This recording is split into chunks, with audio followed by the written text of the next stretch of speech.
Just wanted to run through these other bread varieties.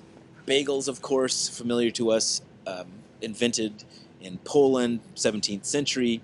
Interesting in that the dough is boiled before baking, which expands and hardens that dough as water is squeezed out of the protein and carbohydrate matrices that are formed. Quick breads, we won't talk in detail about these, but quick breads might range from anything from what we would know as biscuits all the way up to your fruit loaves like banana bread. Um, Minimal gluten development is important. They have a crumbly texture. Because of that, donuts are interesting. From the Dutch olykoek, forgive my pronunciation, standing for oil cake. This is dough that's fried, obviously very wonderful, but again, we use um, um, has a cakey structure versus a yeast bread structure. Oh no, I'm sorry. What I'm getting at here is that you can have either cake or yeast-based donuts, and you get a very different texture from either of those. Most of us are probably familiar with Krispy Kreme. Those are yeast donuts. Importantly, they're fried in hydrogenated vegetable oil, and that's useful because as the donuts cool, the oil hardens, and this gives us a sort of a dry surface as opposed to an oily feeling surface. Again, the those non-flavor characteristics are really important to be able to manipulate in order to manipulate that experience. Finally, I mentioned the breads of the Far East. In northern China, these steamed breads are staples. We have a couple of varieties, at least the mantou, which is the chewy, versus the bao, which are fluffy versions. And instead of me talking about these, I wanted to turn to a wonderful story that I heard recently on NPR. So on this page, well, here's a photograph of the bread product that's being discussed in this interview. It's only a few minutes long. Here's the link for you if you want to go find that on your own. But let's just take a listen. Before we leave tonight, we're going to make another visit to the Momofuku Noodle Bar in New York City. If we were actually visiting Momofuku and its standing room only annex called Milk Bar, we'd find two eateries that are small and loud with not much in the way of decor. And there's always a long line of customers out the door. And when those patrons finally step up to bark out their noodle orders, most also ask for Momofuku's famous pork buns. David Chang is owner of Momofuku and author of the new cookbook with the same name. Chang says his pork bun works because of its complex mix of flavors and textures. It's soft, it's unctuous, it has a burst of fat flavor from the salty pork belly, and then it's got this cool, crunchy texture from the pickled cucumbers and the sweetness from the hoisin sauce. So, I didn't anticipate it ever being as wildly successful as it is, but they're sort of addictive. They just are salty, sweet, and sandwiched between a soft, pillowy, steamed bread. You say you're surprised by their success. Yeah, people don't believe me when I say they were 11th hour edition. I had, in the book, it describes me on the hunt of the recipe of making steamed buns. People don't think that bread is part of Asian culture or Asian food culture, but it's quite prevalent in northern China, and you see it throughout Japan and as you go to Taiwan. And I hadn't seen it in this form until I went to a restaurant called Oriental Garden, and that became an obsession. I would always ask the owner there, and I call him Uncle Troy. I was like, you have to give me this recipe. And I essentially went there every day, bothering him and badgering him until he told me that he doesn't even make these things. You know, I'm wondering if maybe you should just read your description of the search for the bread, because the description in the book is just so delicious. If you have the book. I do. There's sort of an esoteric reference to a movie, I think, that was produced by Quincy Jones. Have you ever seen the blaxploitation martial arts movie, The Last Dragon, from the 80s, where the dude is in constant search for some type of master who can provide some wisdom, and in the end it turns out to be a hoax? The master's place is a fortune cookie factory. That's how I felt when the place I was sent to learn the secret of steamed bread turned out to be Mei Mei Foods, a local company that supplied dozens of New York restaurants with pre-made dim sum items, including the buns. Before it closed in 2007, the guy there, John, showed me the dead simple process: a little mixing, a little steaming, and presto, buns. It turns out they are made from a simple white bread dough, Mantao, the Chinese name, is not so different from, say, Wonder Bread.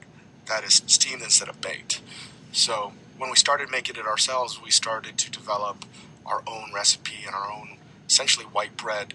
And next time you make a loaf of bread, don't bake it. Pop it in the steamer and... like a bamboo steamer? Yeah, bamboo steamer would work. Line it with a little oil on the bottom so the bread doesn't stick, and see what happens. Your book includes a recipe for the steamed bun. It's a huge recipe. It makes 50 buns. Well, it it's seems like not. a lot. It seems like a lot, but I guarantee you, if you make it for a party of 6, they're going to be all gone. Oh, so maybe 50 is not enough. I think, well, it is. I've seen people eat like 8, and if this was for a party, it would be a perfect canapé. And especially if you make the bread, you can make them into a smaller size, so they're literally one bite things, like a White Castle burger almost. So you say you take the bun, you slather on some hoisin sauce. Yeah. You use some of the pickled cucumbers. Cucumbers, yeah. It's essentially a riff on the Peking duck. Uh-huh. It's delicious. It's fatty. It's all the things that I think people, they don't want the calorie intake. They don't want to know that stuff. But I was going to ask, is there a healthier alternative here? I mean, if you try to do steamed buns with you can certainly whole do chicken wheat or something with that. No. You can Could you make achieve the same vegetable thing? buns. We make shiitake buns. The fillings are endless. But for me, the biggest surprise why it became so popular was I didn't anticipate New Yorkers embracing pork belly as much as they did. Because, yes, a decade ago or even in the late 1990s, restaurants couldn't sell a dish called pork belly. So people would change it to called fresh bacon. And I refused to call it fresh bacon buns. I was like, we're going to call it what it is, pork belly. And to my surprise, people embraced it. David Chang. He's the chef and co-author of the cookbook Momofuku. It's named after his New York noodle restaurant.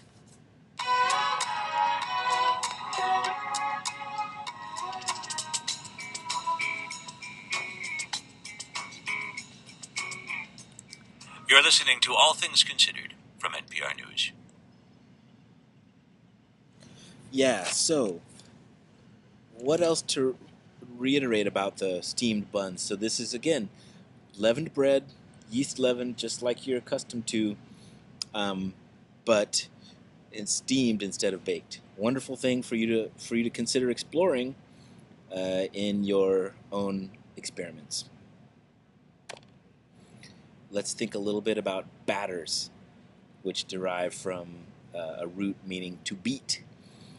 Let's think about a couple of things. So batters, usually we think about batters as being for cake or pancakes.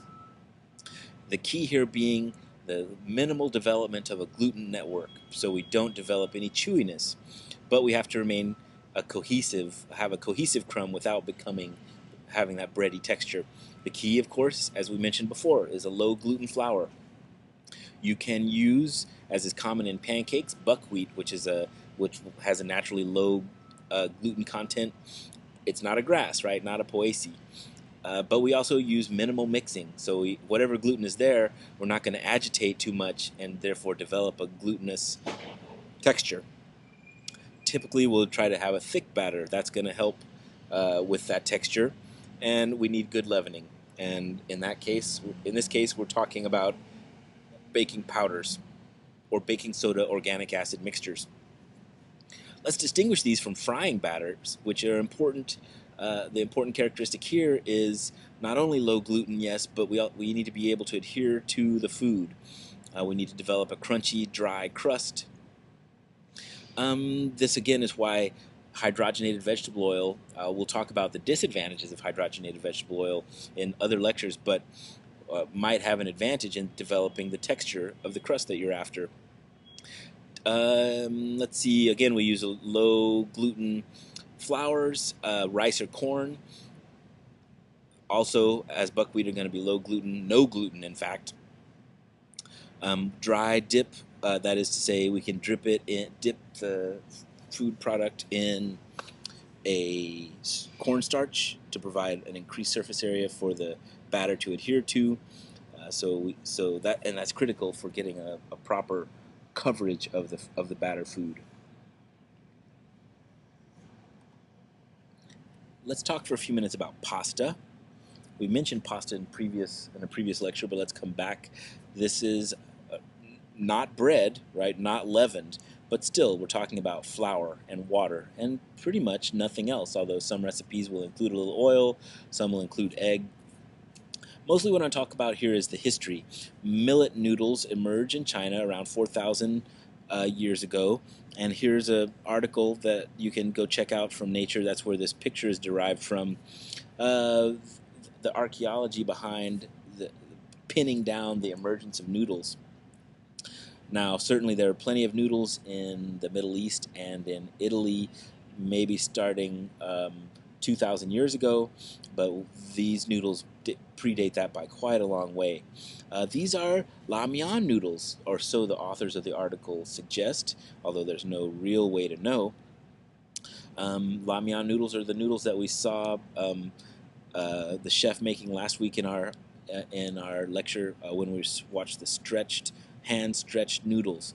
Now, while I mentioned last time that gluten networks are important for the formation of those noodles, let's be careful and understand that yes, while gluten is important in those hand-stretched noodles, it's got to be a weak gluten. Not no gluten, but just a weak gluten. And part of how we achieve that stretchiness is through a very long and intense kneading period. So the formation of the gluten network depends on kneading, but also the loosening of that gluten network can be achieved by extended kneading times. Let's see. So this is as opposed to all starch noodles like rice noodles, in which there's a very low protein content. Those all-starch noodles depend on amylose for the formation of a long-range network. Some kind of network is required, but it's weak. Remember that amylose is an unbranched glucose chain, and it will form a long-range gelatinous network, unlike, again, amylopectin, which is going to tend to crystallize. So this is a wonderful photograph. Let me just tell you the story in case you don't go read the article on your own. These Chinese archaeologists found a site in northern China that had been destroyed 4,000 years ago by an earthquake, they believe, and covered in mud, perhaps from a mudslide. And as they were excavating the site, they uncovered a bowl that was face down in the structure. Picked up the bowl, and what's underneath but these beautiful noodles. I've given you a scale bar here. They report that the noodles are approximately 50 centimeters in length. That's a pretty long noodle, and this is part of the reason that they believe that it was a Lamian noodle. Also because they established that it was a millet noodle or millet-based noodle. Another reason to think that it might have been a Lamian not Lamian noodle, because of the low gluten content of that grain. Anyway, they've been around for a long time, and we don't have time to go into the diversity of noodles in cooking today. Hopefully we'll encounter them more as we move through the rest of the semester. Let's just suffice it to say with this history that while the earliest noodles did seem to be developed in China, there's no real evidence that Marco Polo brought noodles from China back to Europe. In fact, European noodle making probably derived from sources on the Arab Peninsula and in the Middle East.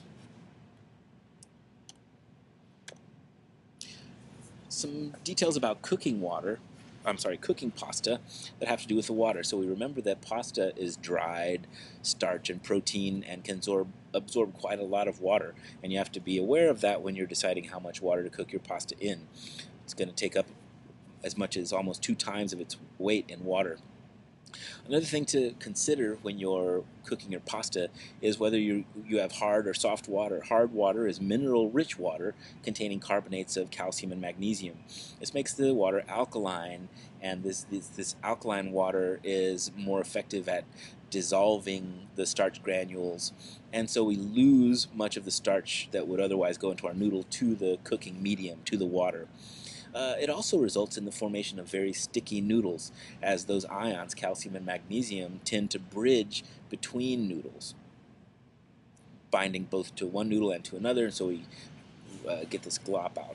And now salt's important as well, obviously providing some good flavor to our noodles, but it also tends to reduce starch gelation, which can be very important. Now, a lot of you might believe that you're helping your noodles cook more quickly because you're changing the boiling point of the water when you add salt. Here's a challenge for those of you taking physical chemistry in the audience. Why don't you post how much salt you'd think it would take to increase the boiling point of water by 1 degree, say 1 liter of water by 1 degree. Show us your calculations. It's a lot, right? It's not the pinch of salt that you're adding to your pot of water as you make pasta. Oil is useful. Obviously, if you're worrying about your noodles sticking together, it'll coat and lubricate those noodle surfaces, as well as providing, again, wonderful flavors. But you can also avoid sticky noodles by stirring vigorously as when you first add the noodles. Those dry noodles are very absorbent, and they'll begin to stick to one another right away, unless you stir them vigorously and lubricate them well. Finally, at the end of the cooking period, you can remove excess dissolved starch from the surface of the noodle. Those starches can cause adhesion of one noodle to another, and rinsing with water will remove that and prevent that problem. Now, of course, you could also just toss your pasta sauce in as well immediately, which will also keep down that. Let's look now. We've seen this slide before. I just want to reiterate this idea. Bread textures, how they derive from the strength or weakness of the gluten network that is formed. And I'm introducing this because I want to show you a couple of pictures of some pastries. Remember, cake's crumbly texture requires a low gluten flour, so you're not going to develop that long-range stretchy gluten network. High concentration of water, relatively large proportion of water keeps the network dispersed as well. In terms of pastries, which is the important part of this slide for us today, by coating our flour granules in fat, we minimize any possibility of formation of a long-range network and basically keep our flour in individual cells. And we can create structure in those cells by repeated rolling out and folding and stretching, basically. So what we see here is the development of something from maybe a cake batter all the way down to a pastry dough, which we've achieved simply by flattening and rolling out. And because they're not interacting with each other, those granules just get larger and larger and longer, but separate. That's very important because when we cook those, they're going to remain separate and give us a flaky texture. As I mentioned in a previous lecture, keeping that flaky texture requires keeping the water content low. And this is one reason why people will use vegetable shortening as opposed to butter, has a slightly lower water content.